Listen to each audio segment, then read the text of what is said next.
the fact they whitewash Sean is fucked up, and I mean, it's not just that they whitewash Sean; it's that James Roday Rodriguez was forced, like not forced, but he said how he couldn't list his last name Rodriguez and went by James Roday because he wasn't gonna get cast, wasn't gonna get roles, so he had to play white. It's so upsetting, and it's so great to see that he started using Rodriguez, even in the later Psych movies, which it's just like Sean Spencer is half Mexican, half insane person. He is my role model. I love him. I first watched Psych when I was 14. I had to wait until I was like 13, 14 to watch Psych, Malcolm in the Middle, and Homestar Runner because I needed to understand why they were funny. Like,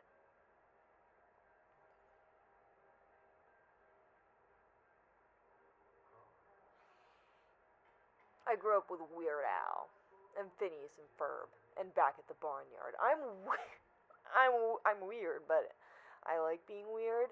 But a lot of people put on a character. A lot of people, when we're tellers, it's like, this is where we are getting people to just be themselves, like stepping away from the character. And my professor said, you don't really have a choice to be anything but yourself. Well, I'm freaking awesome. When you see me without my glasses, you notice how sunken in my eyes are. It's crazy. Although I'm also very pale. You can see the veins on my face, and I would get made fun of in kindergarten and in elementary school. When I first got glasses, I had like square ones, and when I took them off, people started going, "Which, which, which?" Whatever. No, no, people did not like me, but also I was one of the most clever and witty people around. So I fought back, and so they hated me even more. I was a little shit. I watched Malcolm in the Middle in when I was 14, and I needed it. It was so comforting. I was surrounded by people. I was surrounded by anti-intellectuals. It's like you don't. No, we should be intellectual. The rise of anti-intellectualism in the United States. It's not just that they weren't intellectual; they're anti-intellectual and they're anti any viewpoint and perspective that isn't their own. And they don't have media literacy, and they make me mad, and I don't like them. I grew up around a bunch of neo-Nazis and neo-Confederates.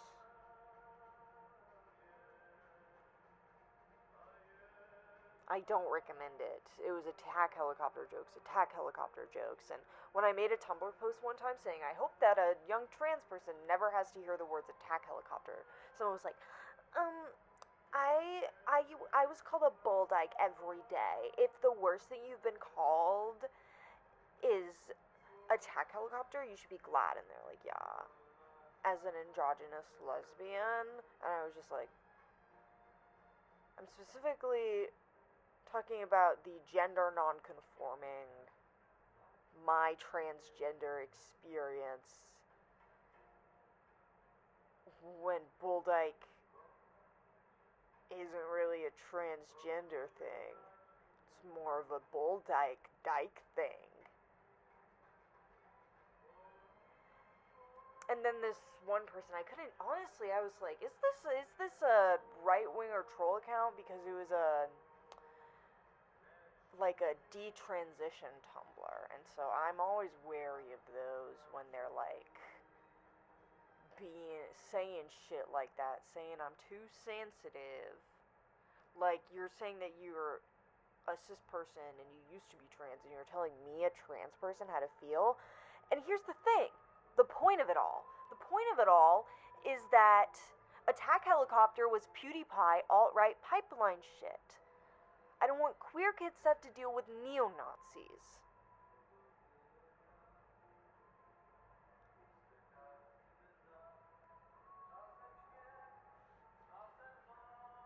Don't be a fucking Nazi. Don't make Nazi jokes. Unless it's about killing Nazis and killing fascists. But those aren't jokes.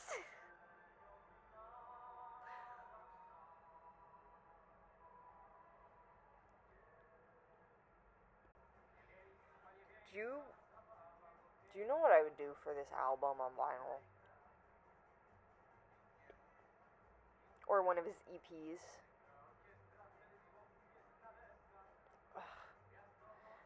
His songs have like a couple of them have in the million counts. But I assume it's from the Poles, from Polska. Can I see? Yeah. All of them listen. All of them are from. There's 58,897 monthly listeners, and they're all from Poland. The most of them are from Warsaw, and that's probably because it's a big city.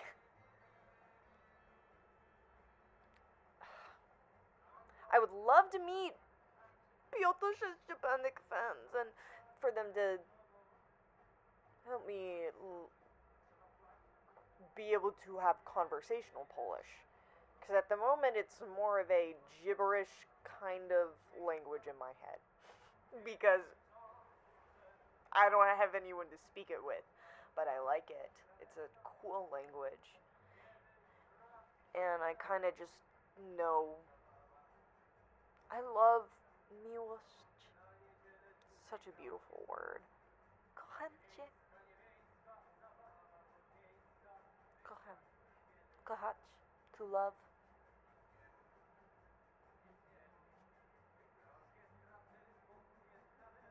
I get told I look like a beetle. I mean, I got that whole 60s thing. I I want to get more books cuz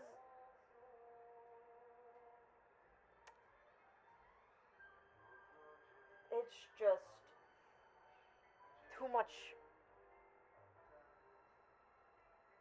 There's not enough color. There's not enough shapes, variety, and it's a lot of more cream tan. And so it's like I can have, it's like black and white images, but it's just there's no white to balance it out.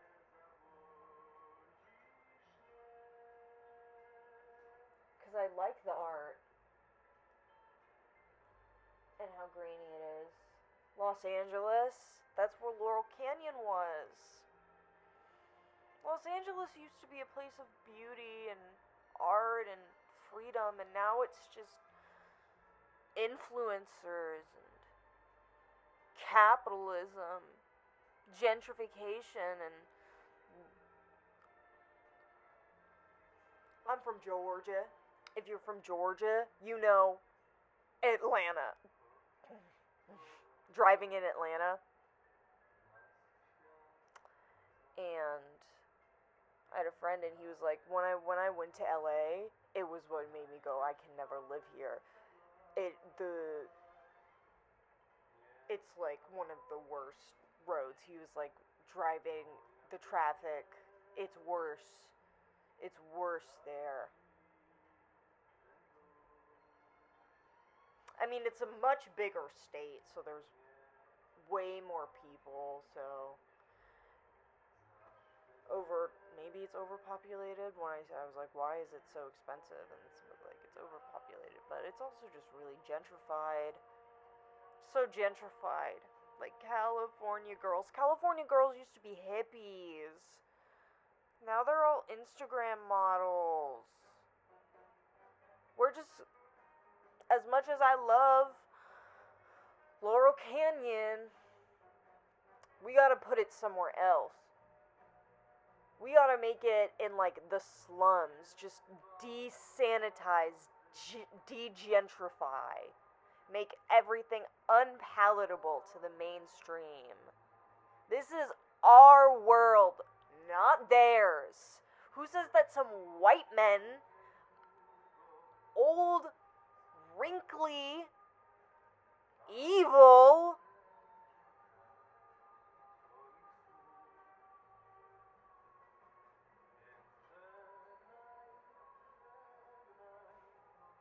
and then there's Bernie Sanders.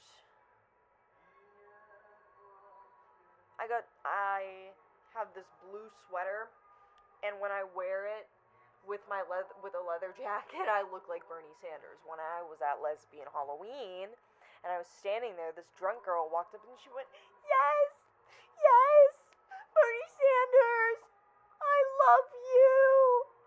And I couldn't even say anything because I look like Bernie Sanders. But when I said this during my story, I was like, I mean, why wouldn't I want to be Bernie Sanders? He was fighting for liberties in for civil liberties in the 1960s, and my professor got a laugh out of that.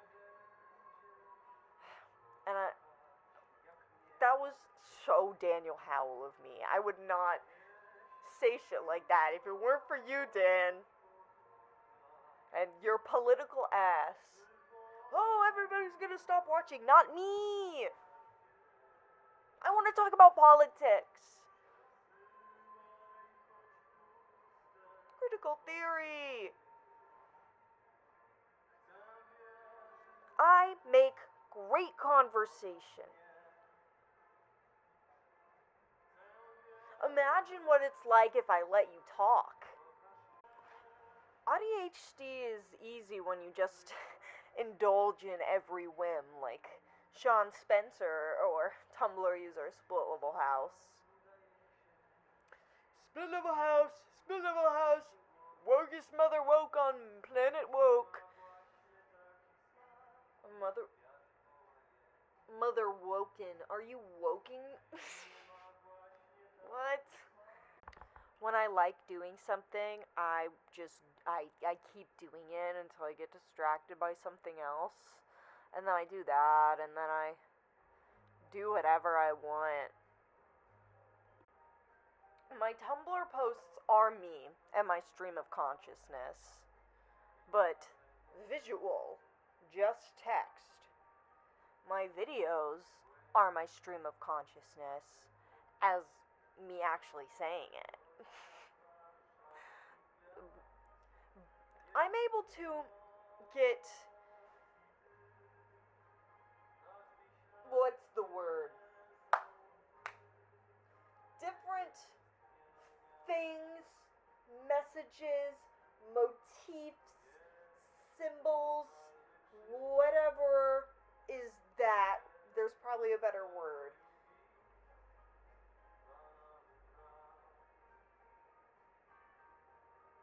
Some is, it's why I say things and then I post them, and I post things and then I say them, and then I'm always saying the same shit. It's why I have a tag system. I don't think that's bad about me. If you don't like hearing about it all the time, just don't listen. I would rather you not listen than fucking interrupt me. Why I painted, like, it was, what, 117 or so, 120 over the summer, and I painted over 200, I painted 250 paintings in 6 months. And now I'm just on a video kick, and I'm gonna make as many videos and just post them all at once, because it's just a bunch of raw footage, and who knows? Video editing is just so much work. I don't want to do it. I like editing the colors. It's why I just try and make my raw footage all quality. It's this guy, from my storytelling troupe last semester. He said usually we tell people to cut stuff out, but you should keep all of it.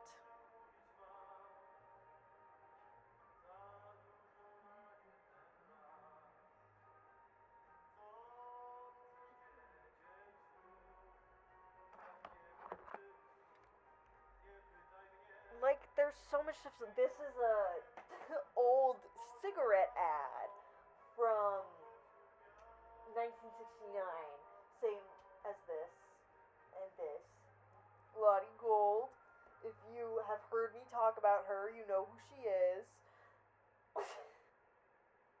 My Terry Ton. I can't read this, by the way. When do things get blurry?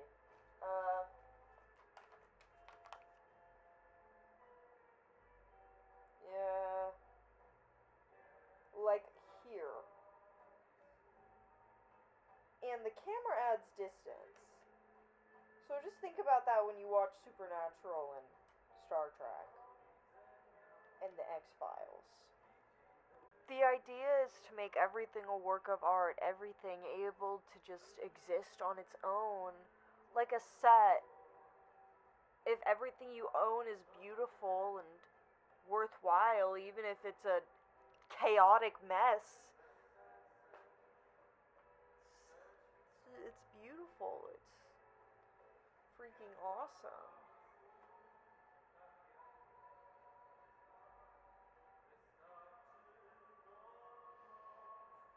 And some people just don't get it. Some people just don't get me.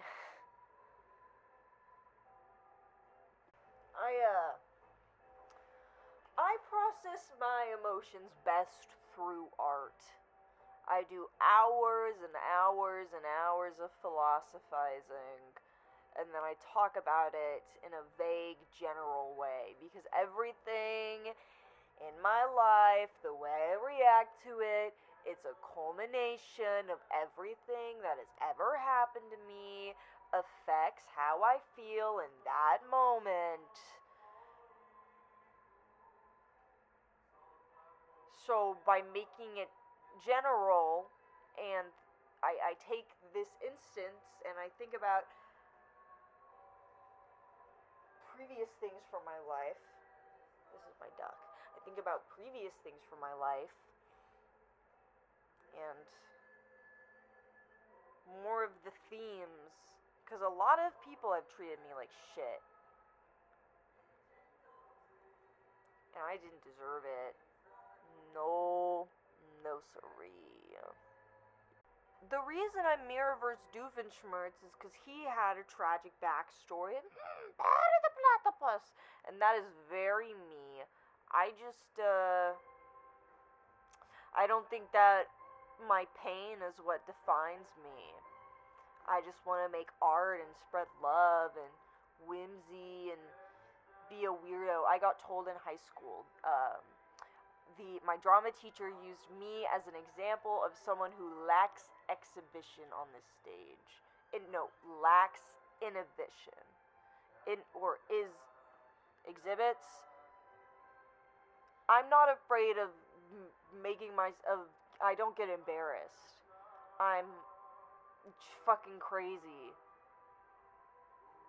I always played the weirdo.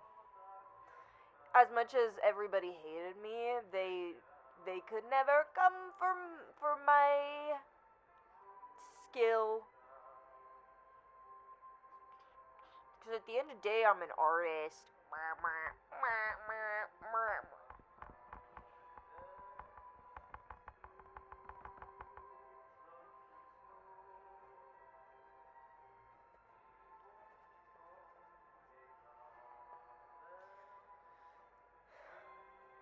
I got this at a white elephant with people who I'm not friends with anymore.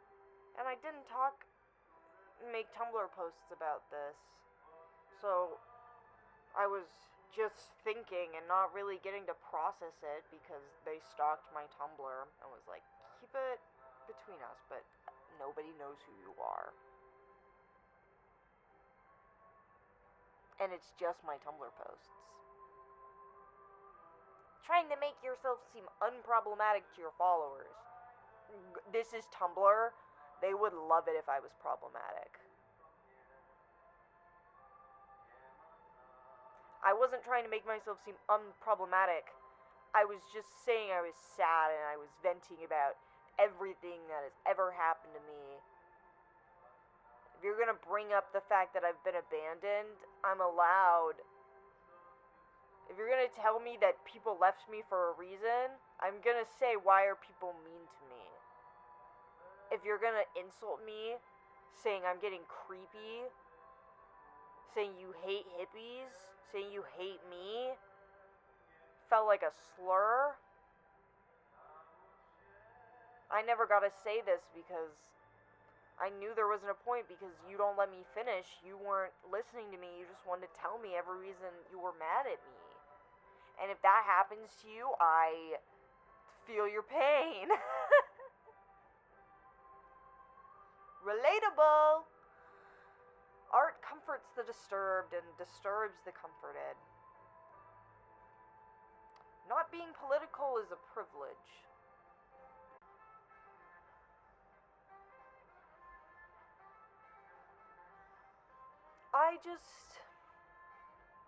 I am done with people liking an aspect of me and then getting pissed off when I have other attributes. And I don't just only show the part of myself that other people like. I live my life for me. It's my life. Stop paying attention to me enjoying my life, liking myself, knowing who I am, choosing who I want to be, and start doing that for yourself. Everything ever is a culmination of everything ever. And a lot of people take their hurt out on me. And so much time, people are like, yeah, but you have to understand they've been through so much. Well, I'm still allowed to be upset. I'm still allowed to be hurt. Freaking heck balls.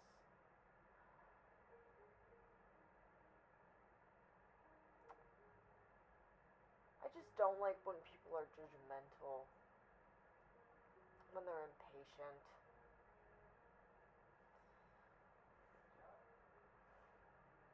I have this puppet. I can't really see it like that. I have this puppet. His name is Davy. And my parents would take my phone and everything. And when I say this, my professor was like, I don't see, why are you complaining? It just sounds like, ow, my parents took my phone away. And I'm like, the point of taking it away was to isolate me. I was so depressed. I was so mentally ill. It was also during quarantine. And they made me turn it in because they told me I didn't deserve it.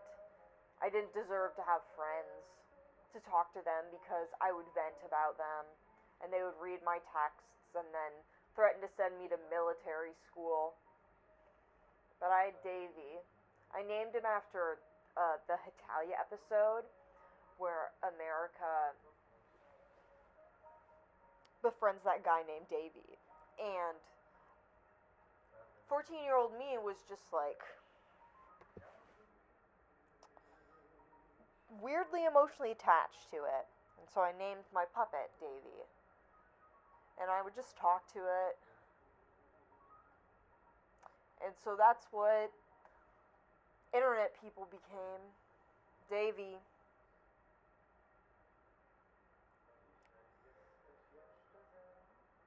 Because they're real.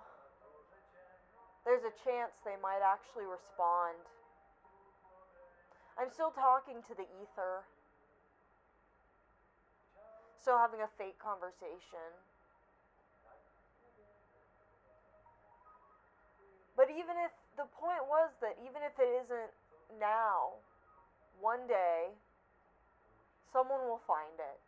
Someone will take the time to listen. Someone will understand, even if it's years from now. And I'm talking to whoever is watching this video. You're the one keeping me company.